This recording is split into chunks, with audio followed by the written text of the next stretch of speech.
네, 감사합니다. 오늘 또 성령 강림 후 첫 번째 주일, 또 가정의 달 5월의 마지막 주일 2부 예배 이렇게 참여하신 우리 성도님들 가운데 하나님이 주시는 은혜가 충만하시기를 바랍니다. 오늘은 저희가 골로새서 3장 18절에서 25절까지 말씀을 함께 봉독했습니다.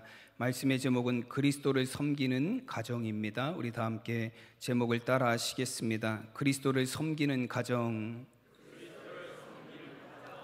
아멘. 골로새서 3장에서는 이제 그리스도의 은혜로 말미암아, 예수님의 은혜로 말미암아 구원받아 새 사람이 된 성도들의 삶에 관해서 말씀하고 있습니다. 그래서 골로새서 3장을 보면 그 유난히 그러므로라는 접속사가 계속해서 나오는 걸 볼 수 있습니다. 오늘 3장 1절에서도 보시면 그러므로 너희가 그리스도와 함께 다시 살리심을 받았으면 위의 것을 찾으라 말씀합니다. 3장 5절에서도 보면 그러므로 땅에 있는 지체를 죽이라. 3장 12절에서도 그러므로 너희는 하나님이 택하사 거룩하고 사랑받는 자처럼 긍휼과 자비와 겸손과 온유와 오래 참음을 옷 입으라 말씀합니다. 여러분, 그러므로라는 접속사가 많아요. 여러분, 이 접속사는 언제 사용하는 것이 그러므로라는 접속사입니까? 결론을 이야기할 때 말씀하시는 사용하는 접속사예요. 우리가 하나님의 사랑받는 자로 새 사람이 되었으면, 이제 우리가 하나님의 사랑으로 구원받은 사람이 되었으면, 우리가 그리스도와 함께 다시 살리심을 받은 자가 되었으면, 그러므로 이러이러한 삶을 살아야 된다라는 말씀입니다. 여러분, 그리고 골로새서 3장 후반부에 가서는 그러면 그리스도를 섬기는 가정, 구원받은 하나님의 가정의 모습은 또한 어떠해야 되는지 가정에 관한 말씀도 우리에게 주고 계십니다. 여러분, 오늘 우리가 골로새서 3장 18절에서 25절까지 말씀을 통해서 그리스도를 섬기는 가정의 모습이 어떠해야 되는지 여러분 말씀을 통해 은혜 받으시기 바랍니다. 또한 우리 사랑하는 성도님들의 가정이 그렇게 예수님을 섬기는 가정으로 신앙적으로 바로 세워지는 가정이 될 수 있기를 간절히 축원합니다. 여러분, 그리스도를 섬기는 가정의 첫 번째 모습은 뭐라고 말씀하시냐면, 여러분, 남편에게 아내들이 복종하고 순종하는 가정이라 말씀합니다. 오늘 18절에 보면 아내들아 남편에게 복종하라, 이는 주 안에서 마땅하니라 말씀합니다. 여러분, 가정이 정말 행복하기 위한 조건 중에 첫째는 무엇이냐면, 가정의 가장 기본적인 여러분 질서는 무엇이냐면, 남편의 권위가 세워지는 게 가정의 가장 기본적인 질서입니다. 여러분, 우리가 요즘에 새벽기도 시간에 열왕기 상의 말씀을 계속해서 보고 있습니다. 그래서 남쪽 유다의 왕들, 북쪽 이스라엘의 왕들에 관한 말씀을 살펴보고 있어요. 근데 그 말씀들을 쭉 보다 보면 한 가지 깨닫는 것이 무엇이냐면, 여러분, 나라를 다스리는 왕이 바른 사람이어야, 왕이 신앙적으로 바로 세워져 있어야, 왕이 하나님을 잘 섬겨야 그 나라가 평안하다라는 거예요. 이런 왕이 우상을 섬기고, 왕이 이방신을 섬기고, 왕이 범죄하고, 왕이 나라를 신앙으로 제대로 다스리지 못하면, 여러분, 그 이스라엘이라는 나라가, 유다라는 나라가 여러분 어지럽고 혼란스럽고 죄악이 만연한 나라가 되는 걸 볼 수 있습니다. 나라뿐만이 아니에요. 가정도 마찬가지입니다. 가정에도 여러분, 남편이, 가장된 남편들이 가정의 권위를 세울 수 있을 때 그 가정이 여러분 신앙적으로도 바로 세워질 수 있습니다. 여러분, 하나님께서 가정을 만드실 때 그 가정의 질서를 세우셨어요. 여러분, 그리고 하나님이 세우신 가정의 질서는 남편이 그 가정의 머리가 되게 하셨습니다. 여러분, 창세기 3장 16절 말씀에 보면, 또 여자에게 이르시되 내가 내게 임신하는 고통을 더하리니 내가 수고하고 자식을 낳을 것이며 너는 남편을 원하고 남편은 너를 다스릴 것이니라 하시고 말씀합니다. 하나님께서 하와에게 하신 말씀이에요. 그 아담의 아내였던 하와에게 하나님이 주신 말씀이에요. 너희는 아이를 낳을 거고 그리고 너는 남편을 원하고 남편은 너를 다스릴 것이다 라고 말씀하셨습니다. 여러분, 너는 남편을 원하고 남편은 너를 다스릴 것이다 라는 이 말씀이 여러분 번역하기가 굉장히 어려운 말씀이에요. 근데 다른 번역본들 성경에 보면 이렇게 되어 있습니다. 새번역 성경에는 내가 남편을 지배하려고 해도 남편이 너를 다스릴 것이다 라고 되어 있습니다. 그리고 공동번역 성경에는 뭐라고 되어 있냐면, 여러분 화면에 보시면 맨 밑에서 두 번째 줄에 뭐라고 되어 있죠? 남편을 마음대로 주무르고 싶겠지만 도리어 남편의 선하기에 들리라. 네, 우리 성도님들도 그러신가요? 남편을 마음대로 주무르고 싶으신가요? 네. 아, 누가 아멘이라고 그러셨죠? 장로님이 아멘이라고 그러셨어요. 네. 남편을 마음대로 주무르고 싶어 한다라는 거예요. 근데 결국에는 남편의 선하기에 내가 들어갈 것이다, 하나님이 말씀하셨습니다. 이것은 무엇을 말씀하시는 거예요? 하나님께서 세우신 가정의 권위를 남편에게 주셨다라는 걸 의미합니다. 그래서 여러분, 그리스도께서 교회의 머리가 되시듯이 우리 가정의 머리는 남편이 된다라고 말씀하셨습니다. 그래서 여러분, 하나님이 세우신 가정은 기본적으로 남편의 권위가 세워질 때, 가장의 권위가 세워질 때 여러분 그리스도를 섬기는 가정으로서 바른 신앙의 가정을 이루어 나갈 수 있습니다. 그래서 유대인들은 딸을 시집 보내면서 항상 그 딸에게 아버지가 해주는 말이 있어요. 이런 말을 합니다. 사랑하는 딸아, 내가 남편을 왕처럼 섬긴다면 너는 여왕이 될 것이다. 만약 남편을 돈이나 벌어오는 하인으로 여긴다면 너도 하녀가 될 뿐이다. 내가 지나친 자존심과 고집으로 남편을 무시하면 그는 폭력으로 너를 다스릴 것이다. 만일 남편의 친구나 가족이 방문하거든 밝은 표정으로 정성껏 대접하라. 그러면 남편이 너를 소중한 보석으로 여길 것이다. 항상 가정을 마음에 두고 남편을 공경하라. 그러면 그가 내 머리에 영광의 관을 씌워줄 것이다. 여러분, 이 유대인들은 딸을 시집 보내면서 이런 조언을 한다라는 거예요. 남편을 내가 하인처럼 취급하면 너도 똑같이 하녀가 될 것이다. 그러나 남편을 왕처럼 섬기면 너는 왕비가 될 것이다. 네가 남편을 존중하고 남편의 말에 순종하면 남편은 너를 보석같이 여기고 내 머리에 영광의 관을 씌워줄 것이다 라고 말합니다. 여러분, 남편의 권위를 인정하고 순종할 때 아내의 자리도 온전하게 세워지는 줄로 믿습니다. 주님의 말씀에 순종하듯 여러분 남편의 말에 순종할 수 있는, 그래서 남편의 권위가 우리 성도님들의 가정에 세워질 수 있기를 간절히 축원합니다. 여러분, 요즘에는 가정의 위기를 겪고 있는 시대이기도 합니다. 근데 가정의 위기의 출발에는 무엇이 있냐면 가정마다 남편의 권위가 흔들리고 있다라는 것, 여러분 그 남편의 권위의 흔들림에서 가정의 위기가 시작되는 걸 볼 수 있습니다. 실제로 미국에는 신문에서 이런 광고가 났다라 그래요. 제목은 남편을 팝니다 예요. 여기도 남편 팔아버리고 싶으신 분 있으신가요? 남편을 팝니다라는 기사예요. 이 남자가 주말만 되면 낚시하러 가고 골프 치러 가고 사냥하러 가고 집에 붙어있질 않는데요. 그래서 도대체 남편의 역할이 뭔지를 모르겠다라는 거예요. 그래서 신문에다가 남편 판다는 광고를 냈어요. 뭐 남편은 그냥 드리고 남편을 가져가시는 분에게는 뭐 골프채도 드리고 남편이 좋아하는 사냥총도 드리고 그리고 같이 사냥 다니는 사냥개도 덤으로 준다고 광고를 냈어요. 그랬더니 뭐 편지나 전화가 한 60여 통 정도 왔대요. 근데 남편을 사겠다라는 사람은 없고 그냥 개만 달라고. 네. 남편을 사겠다는 사람은 없어요. 개만 필요하다고 그런 사람들 문의가 온대요. 여러분, 저는 이런 얘기를 들으면서 정말로 요즘 이 시대의 남편의 위치, 가정에서 남편의 위치가 무엇인가를 많이 생각해 봤습니다. 요즘에 왜 이렇게 위기의 가정들이 많은가를 생각해 보았습니다. 가정에서 머리인 남편의 권위가 흔들리는 가정들이 많기 때문에 그래요. 여러분, 정말로 그리스도를 섬기는 가정으로 남편을 존중하고 남편의 말에 순종할 수 있는, 그래서 남편의 권위가 우리의 가정에서 세워질 수 있는 그런 가정을 만들어가는 우리 성도님들이 되시기를 간절히 축원합니다. 이런 한 신부님이 요즘에 인터넷에 유명하신 분이 강의를 하시더라고요. 그 강의를 들었는데 그 강의에서 이런 얘기를 하더라고요. 남편들이 집에 들어오기 싫은 이유가 뭔지 아느냐고.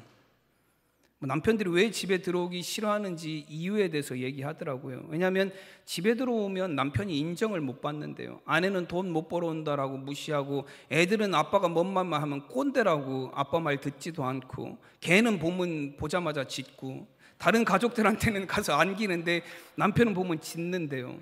그러면 걔가 짖는 이유가 뭔지 아세요? 남편을 자기 밑으로 본대요. 우리 집에 제 최고의 권력자는 엄마고, 걔가 보기에는, 그리고 두 번째는 아이들이고, 그리고 세 번째는 자기예요. 그리고 자기 밑에 누가 있어요? 남편인, 그 가정에 남편이 있는 거예요. 그래서 이 걔가 엄마 보고 꼬리치고 애들 보고 꼬리치는데 아빠만 보면 짖는데요. 자기보다 서열이 낮으니까 잘하라는 거겠죠. 네. 이런 어쨌든 왜 남편들이 자꾸 밖으로 돌아다니고 집으로 안 들어오려고 하는지 이유에 대해서 뭐라고 얘기하냐면 인정을 받지 못하기 때문이라는 거예요. 근데 이 남편들이 밖에 나가면 인정받는데요. 사장님, 오빠. 네. 그렇죠. 집에서는 막 듣는 척도 안 하는데 밖에 나가면 사장님, 사장님 그러고 뭐 인정해 준다라는 거예요. 그래서 자꾸 바깥으로 돌게 된다라는 거예요. 그러면서 그 분이 하는 얘기가 뭐냐면 가정에서 남편을 인정해 주라는 거예요. 남편의 권위를 세워주고 남편을 인정해주고 남편의 말이 그 가정에서 권위가 세워질 때 남편들이 다시 가정으로 돌아오게 될 것이다라고 말합니다. 여러분, 제가 그 얘기를 들으면서 좀 공감했어요. 그리고 김창옥이라는 강사도 그런 얘기를 하더라고요. 김창옥이라는 강사 얘기도 들었는데 이분이 부부간의 소통에 관해서 많이 강의를 하시잖아요. 근데 강의의 내용 중에 그날은 어떤 강의를 했냐면 어떤 50대 중년 여자분이 이런 문의를 했어요. 어떤 문의를 했냐면 자기는 남편하고 같이 이 김창옥 교수님의 강의를 듣고 싶대요. 그래서 우리 부부간에 좀 소통이 잘 안 되는데 이 강의를 듣고 나서 남편도 같이 듣고 소통이 됐으면 좋겠다라는 거예요. 근데 우리 남편이 김창옥 교수님을 너무 싫어한대요. 너무 싫어한대. 생긴 게 재수가 없어서 싫고 나도 할 수 있는 말 다 나도 아는 말을 해서 너무 싫대요. 그렇다고 강의를 들으려고 하지 않는데, 그래서 그런 고민을 남겼더라고요. 그랬더니 그 김창옥이라는 분이 해결책에 대해서 첫째로 뭐라고 얘기해 주냐면 이런 얘기를 하더라고요. 남편한테 자기를 소개할 때 교수님, 강사님, 선생님 그렇게 소개하지 말래요. 그러면 남편들이 기분 나빠한대요. 아내가 나는 정말로 하찮게 여기면서 다른 남자를 소개할 때는 선생님, 강사님, 교수님, 훌륭하신 분 막 그런대요. 그럼 남편들이 기분이 어때요? 기분이 나쁘대요. 나는 하찮게 보고 나는 무시하면서 다른 남자들을 높여주는 아내의 모습을 남편들이 싫어한대요. 그래서 여러분, 이 김창옥 교수님하고 뭔 상관이 있겠어요? 남편이 아무런 상관이 없죠. 그럼에도 불구하고 그를 높여주는 게 기분이 나쁜 거예요. 그래서 보지도 않았고 들어보지도 않았지만 어때요? 재수 없는 사람이 그냥 되어버리고 마는 거예요. 여러분, 남편들을 존중하고 남편들을 인정해주고 남편들을 높여주시기 바랍니다. 다른 사람들이 아니라 여러분, 다른 사람들이 여러분 우리의 가정에 들어오는 게 아니에요. 남편이 우리의 가정의 가장이 되어서 우리 가정을 세워나갈 여러분 하나님이 세우신 머리가 되는 사람이 바로 남편입니다. 그 남편들을 존중하고 권위를 세워줌으로 우리의 가정이 든든히 서는 가정으로 만들어갈 수 있는 우리 성도님들이 되시기를 간절히 축원합니다. 여러분, 그리고 남편의 권위를 세워주는 것에서만 끝나지 않아요. 여러분, 그리스도를 섬기는 가정을 세워나가는 것에서는 남편의 권위가 세워지는 것에서만 끝나는 게 아니라 그 이후에 또 뭐라고 말씀하시죠? 남편들아 아내를 사랑하며 괴롭게 하지 말라. 오늘 19절에서 그렇게 말씀합니다. 남편의 권위가 세워졌으면 남편은 그 가정을 어떻게 다스려야 된다라고 말씀하냐면 사랑으로 그 가정을 다스려야 된다라고 말씀합니다. 여러분, 남자들은 그 권위를 인정받을 때 여러분 행복함을 느낍니다. 어디에 가서든 내가 인정받았다. 직장에서든 가정에서든 내가 살아가는 삶의 자리에서든 내가 인정받는 것에 남자들은 행복을 느껴요. 근데 여자들은 뭐에 행복을 느끼죠? 사랑받을 때 행복을 느껴요. 그래서 아내들은 계속 물어보는 것 같아요, 남편들에게. 네, 나 사랑해? 네, 나 사랑해 계속 물어보죠. 왜냐하면 아내들은 사랑을 받는 존재로 하나님이 지어주셨기 때문에 그래요. 여러분, 아내들이 남편을 인정해 주는 것 굉장히 좋은 일이고 귀한 일입니다. 그러나 그것만큼 소중한 일은 뭐냐면 남편들이 아내를 사랑하는 일이에요. 여러분, 남편들만 한번 따라해 보시겠습니다. 아내를 사랑합시다. 네, 안 하시는 분들 몇 분 계신 것 같아요. 네. 우리 아내들만 한번 따라해 보시겠습니다. 남편에게 순종하겠습니다. 네, 남자들 소리보다 적게 나시는 것 같아요. 네. 여러분, 남편에게는 하나님께서 가정의 머리가 되시는 권위를 주셨지만 그렇다고 자기 아내를 아랫사람 부리듯 함부로 대해서는 안 된다라고 말씀합니다. 남편에게 요구되는 것은, 여러분, 가정을 다스리는 남편에게 요구되는 것은 희생적인 사랑이에요. 여러분, 사랑은 어떤 대가를 치르더라도 여러분 상대방의 필요를 채워주는 게 사랑입니다. 이 남편들아 아내를 사랑하라 말씀하실 때 이 사랑이라는 단어가 헬라어의 아가페를 사용했어요. 여러분, 아가페라는 단어는 어떤 의미죠? 하나님이 우리를 사랑하신 그 사랑이에요. 예수님이 십자가에서 우리를 위해서 보여주신 그 사랑입니다. 여러분, 남편들이 아내를 사랑하고 가정을 사랑하는 그 사랑은 어떤 사랑이 되어야 된다라는 거예요? 희생과 섬김과 헌신을 통해서 내 가정을 세워나가는 아가페적인 진정한 사랑이 그곳 가운데 세워질 때 여러분, 가정이 온전하게 세워질 수 있다라는 말씀입니다. 여러분, 사랑이 없는 권위는 폭력적이고 위압적이고 자기 중심적이 될 수밖에 없습니다. 그러나 남편의 권위 위에 정말로 그리스도의 사랑이 더해지게 된다면 여러분, 우리 가정이 정말로 행복하게 그리스도를 섬기는 가정으로 세워질 줄로 믿습니다. 그래서 오늘 말씀 가운데 아내를 사랑하라라는 말씀으로 끝나지 않고 뒤에 뭐가 더 붙어 있어요? 괴롭게 하지 말라. 남편 때문에 괴로우신 분 계신가요? 네. 아내를 사랑하라 해서 끝나지 않고 그 뒤에 뭐가 붙어 있냐면 괴롭게 하지 말라라는 말씀이 붙어 있습니다. 유진 피터슨 목사님이 쓴 메시지 성경에서는 이 괴롭게 하지 말라라는 부분을 이렇게 번역해 놨어요. 영어로 보면 Don't take advantage of them 이라고 되어 있어요. 아내들에게 이익을 취하려고 하지 말라. 즉 아내들을 이용해 먹지 말라라는 거예요. 이런 어떤 남편들은 마치 아내들을 인격적으로 사랑해야 될 사람이 아니라 우리 집에서 일하는 존재로 보는 경우가 많아요. 그래서 일 끝나고 밖에서 직장 생활하고 일 끝나고 퇴근하고 돌아와서 아내들한테 빡빡 소리 지르죠. 도대체 집에서 하는 게 뭐가 있냐고. 네. 저희 교인들은 안 그러시죠? 네. 도대체 당신이 집에서 하는 게 뭐가 있냐고 막 뻑뻑 아내들 보고 소리를 질러요. 근데 아내들이 하는 게 왜 없습니까? 굉장히 많아요. 뭐 하시죠? 집에서? 살림하시죠. 빨래하고 청소하고 뭐 이불 개고 뭐 할 일이 너무 많아요. 장도 봐야 되고 가서 얼마나 할 일이 많이 있는지 모릅니다. 저도 이제 아침에 9시에 출근했다가 한 6시쯤 집으로 들어가요. 근데 집에 들어가 보면 저보다 아내가 더 피곤해해요. 집안 살림하느라고 너무 힘들어 하더라고요.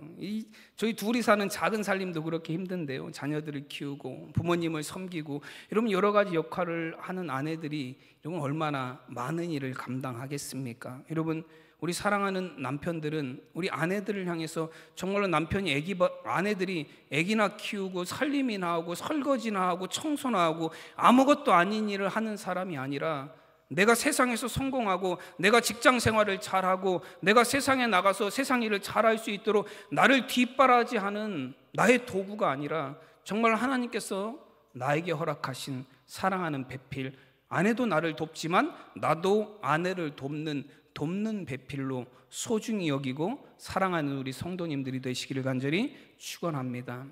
여러분, 그것이 아내를 향한 사랑이에요. 요한복음 13장에 보면 예수님이 십자가에 달려 죽으시기 전날 밤에 대한 이야기가 기록이 되어 있습니다. 예수님은 제자들과 함께 마지막 만찬을 나누셨고 제자들의 발을 씻기셨어요. 요한복음 13장 1절에 보면 예수님의 마지막 밤에 대해서 이렇게 표현하고 있습니다.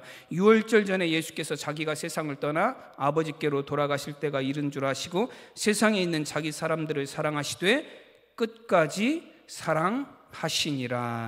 아멘. 여러분, 예수님은 자기 사람들을 끝까지 사랑하셨습니다. 제자들이라고 그들에게 섬김받고 제자들을 시키고 나는 편하게 제자들을 이용해서 편한 삶을 살지 않으셨다라는 거예요. 오히려 제자들을 끝까지 사랑하셨고 제자들의 발을 씻으시며 섬김의 본을 보여주셨습니다. 그리고는 제자들에게 예수님이 말씀하세요. 요한복음 13장 34절에 보면 제자들에게 이렇게 말씀하셨습니다. 새 계명을 너희에게 주노니 서로 사랑하라. 내가 너희를 사랑한 것 같이 너희도 서로 사랑하라.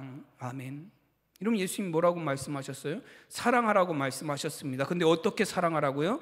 내가 너희를 사랑한 것 같이. 여러분, 사랑하시기 바랍니다. 어떻게 사랑하시면 돼요? 예수님이 우리를 사랑하신 것 같이 아내들을 사랑하는 우리 남편들이 되시기를 간절히 축원합니다.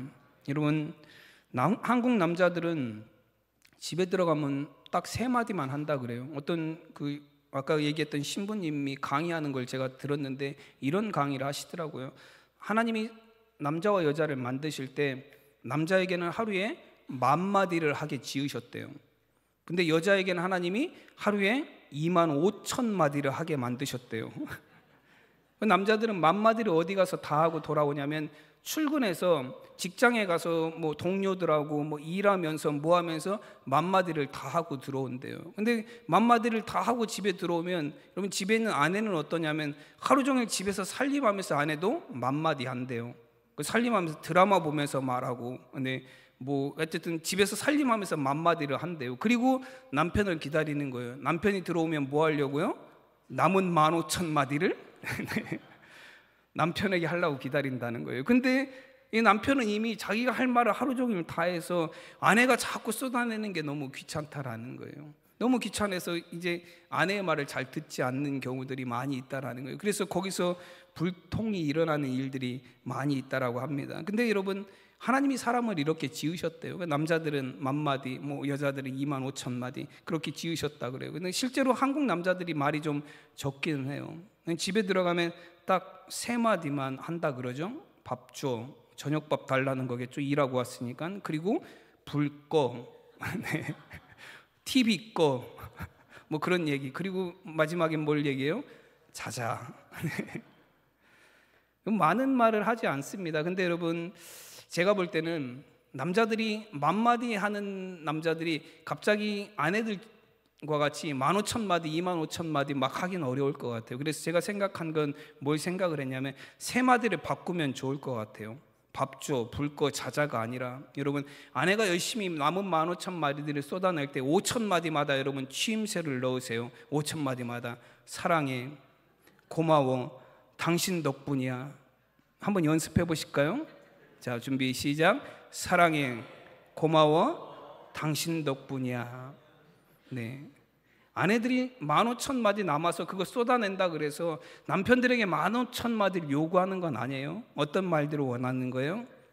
불 꺼, 밥 줘, 자자가 아니라 딱 3마디여도 남편의 사랑을 느낄 수 있는 그런 말들을 원한다라는 거예요. 여러분, 정말 우리 아내들을 사랑할 수 있는 우리 성도님들이 되시기를 바랍니다. 저도 잘하고 있지 못하고 있지만 여러분, 노력해서 정말 우리의 가정이 남편의 권위가 세워지고 아내를 사랑하는, 정말로 사랑으로 다스려지는 그런 가정이 될 수 있기를 간절히 축원합니다. 그리고 여러분, 마지막으로 자녀와 부모와의 관계예요. 가정에서 부부간의 관계도 중요하지만 또 그만큼 중요한 게 뭐예요?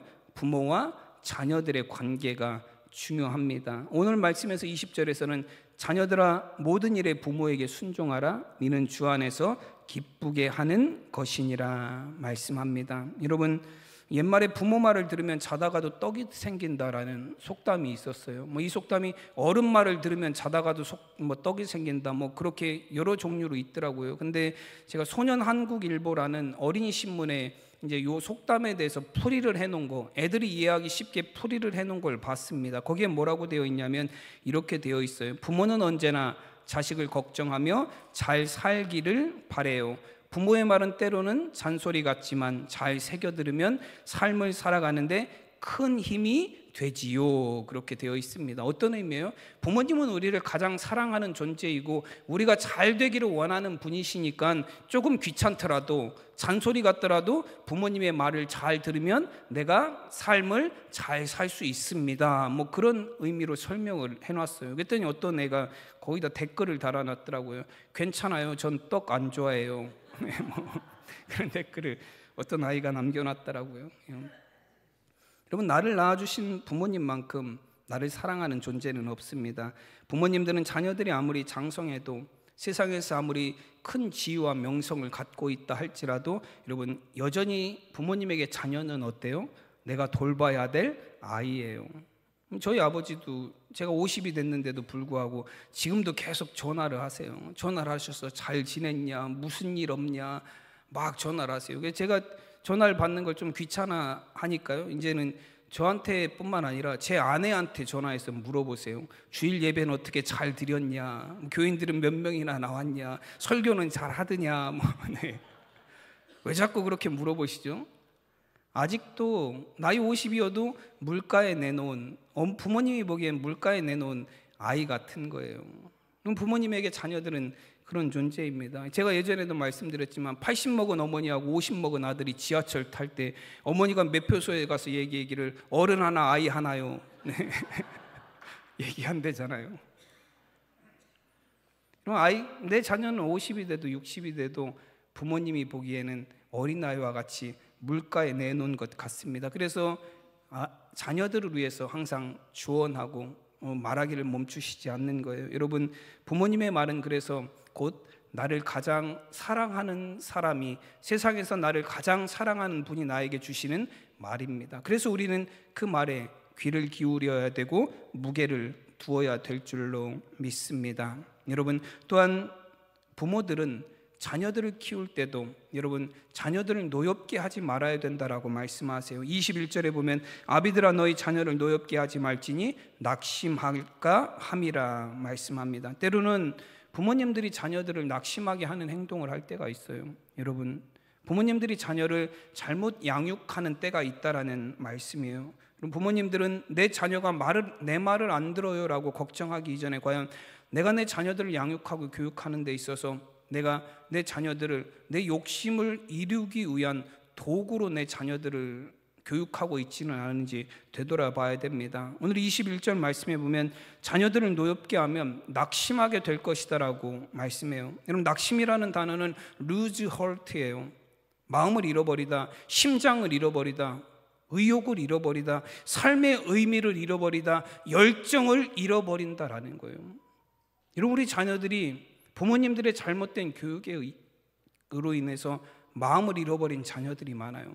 할 의욕을 잃어버린 자녀들이 있습니다. 억지로 부모님이 끌고 가서 학교는 다니는 것 같지만, 억지로 부모님들이 데려다 놔서 뭔가 하는 것 같지만, 여러분, 그 마음에는 의욕도 없고 열정도 없고 하고 싶은 생각도 없고 왜 해야 되는지도 몰라요.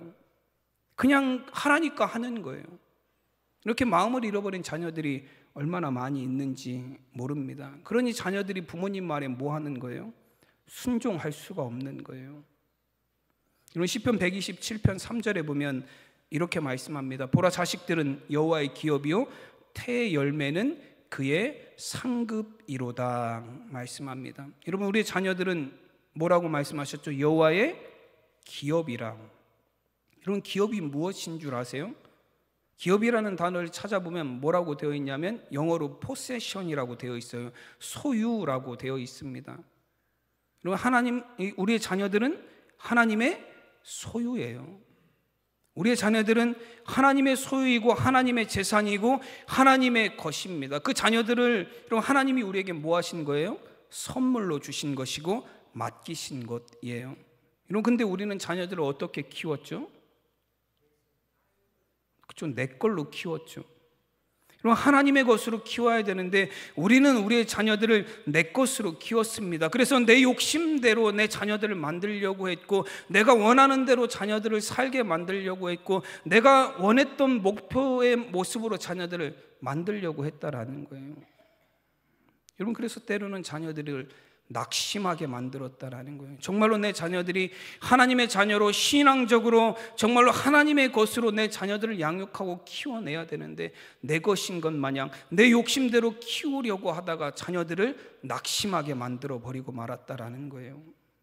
여러분, 부모님 원망하는 자녀들이 얼마나 많이 있는지 모릅니다. 단순히 내가 흙수저여서가 아니라, 여러분, 부모님들이 자녀를 잘못 양육해서 자녀들이 길을 망치는 경우가 많아요. 제가 일본 사람 중에 그 신문에 난 기사를 예전에도 말씀을 드렸는데, 노조미라는 여자가 자신은 간호사가 되고 싶었대요. 근데 엄마는 너는 간호사 안 된다, 의사가 되어야 된다. 이 딸을 끝까지 막 너 의사가 돼, 간호대 가서 간호사 한다는 거 계속 의대를 고집해서 9번이나 의대 지원했다 떨어졌어요. 결국에는 의사가 못 됐어요. 그래서 간호대 가서 간호사 하려고 간호사 하고 있는데도 불구하고 당장 그거 그만두고 그 의사하고 비슷한 직업, 그 산후조리하는 분이 의사하고 좀 비슷하다 그래요, 일본에서는요. 그거라도 하라고 이 딸을 계속해서 못 살게 구는 거예요. 이게 딸이 결국엔 견디다 못 견뎌서 그 어머니를 딸이 살해했어요. 그리고 신문 기사에 맨 마지막에 뭐라고 되어 있냐면, 그 딸이 어머니를 죽이고 나서 뭐라고 얘기를 했냐면, 드디어 괴물을 처단했다. 이 딸에게 엄마는 어떤 존재였어요? 괴물이었어요. 자신을 죽이는, 자신을 꺾어버리는, 자신의 삶을 망치는 괴물과 같은 존재가 자기 엄마였다라고 그렇게 얘기하는 거 보면서 여러분, 참 안타까움을 금할 수 없습니다. 여러분, 우리나라도 마찬가지예요. 이 가정의 달이지만 제가 신문을 쭉 보다 보니까 가정의 달에 그런 기사들이 많아요. 가정이 행복하기는 하지만 행복하지 않은 가정이 많다라는 거예요. 부모의 폭력으로 인해서, 여러분, 그냥 이런 폭력뿐만 아니라 성폭력도 있고, 그 안에 여러분 부모의 어떤 그런 심각한 가정의 문제로 인해서 행복하지 않은 가정들이 많다는 기사를 보고 참 안타깝다라는 생각을 많이 했습니다. 여러분, 행복해야 될 가정이 왜 이렇게 무너지고 있습니까? 여러분, 우리가 정말로 주님께서 말씀하신 대로 그리스도를 섬기는 가정의 모습으로 세워지지 않기 때문에 그래요. 오늘 23절과 24절에서 이렇게 말씀합니다. 무슨 일을 하든지 마음을 다하여 주께 하듯 하고 사람에게 하듯 하지 말라. 이는 기업의 상을 주께 받을 줄 아나니 너희는 주 그리스도를 섬기느니라 말씀합니다. 이 말씀의 24절의 맨 마지막에 보면 너희는 주 그리스도를 섬기느니라 라고 말씀하셨어요. 여러분, 이 말씀이 어떤 의미예요? 너희는 예수님을 섬기는 사람들이 아니냐, 너희는 그리스도를 섬기는 사람들이 아니냐, 그러면 너희의 가정이 달라야 되지 않겠느냐라고 말씀하셨습니다. 예수님이 너희를 사랑하셨듯, 예수님이 너희를 섬기셨듯 너희도 그렇게 가족들을 사랑하고 섬기라는 말씀이에요. 네 욕심대로 자녀들을 키우려 하지 말고, 너희의 생각대로 자녀들을 키우려 하지 말고, 내 마음대로 자녀들을 이리저리 끌고 다니는 게 아니라 정말로 주님이 너를 사랑하시고 주님이 너를 대하셨듯이 너의 자녀들을 대하라. 주님이 너희를 사랑하셨듯 내 남편을 사랑하라. 주님이 너를 사랑하셨듯 내 아내를 사랑하라 말씀합니다. 여러분, 이게 그리스도를 섬기는 가정의 기본적인 모습이에요.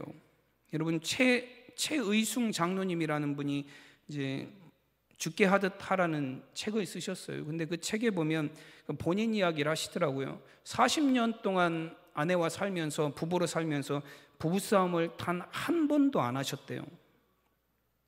별로 안 놀라시네요. 그 정도는 다 하는 건가요? 그럼 부부싸움을 한 번도 안 한다고 하면요, 보통 제가 이제 친구들하고 얘기하잖아요. 우리는 부부싸움 한 번도 안 해. 그러면 야, 그건 비정상이야. 다 그러죠. 정상이 아니라고. 사람이 어떻게 한 번도 안 싸우고 살 수 있냐고. 너네는 아예 무관심한 거 아니야? 해가면서 막 친구들끼리 그런 얘기를 해요. 근데 여러분, 이 장로님이 안 싸우는 비결에 대해서 이렇게 그 책에 이렇게 써놓으셨어요. 뭐라고 써놨냐면 이렇게 써놨습니다.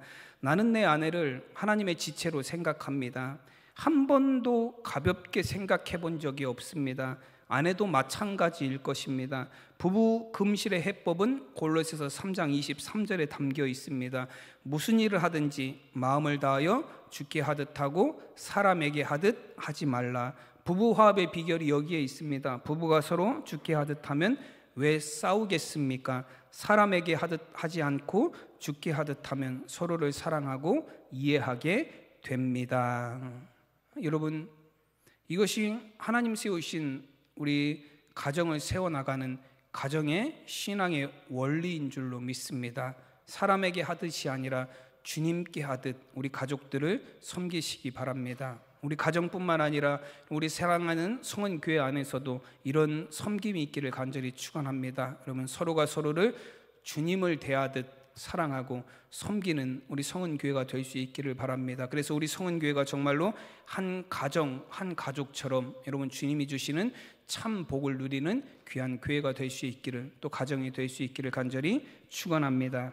기도하겠습니다. 하나님의 은혜와 사랑을 감사드립니다. 하나님, 우리 성도들의 가정을 세워주시고, 하나님 그 가정의 머리로 남편에게 권위를 주셨고, 남편은 사랑으로 그 가정을 다스리게 하신 줄로 믿습니다. 자녀들은 부모의 말에 순종하며 부모들은 자녀들을 믿음으로 양육하게 하셨습니다. 하나님, 세우신 우리 성도들의 가정이 이렇게 정말로 그리스도를 섬기는 가정으로 온전히 세워지게 하여 주셔서 각 가정마다 하나님이 주시는 귀한 은혜의 복을 누리며 살아가게 하여 주시옵소서. 우리 가정이 정말로 하나님 안에 행복하게 하여 주시옵소서. 감사하며 우리 주 예수 그리스도 이름으로 기도드리옵나이다. 아멘.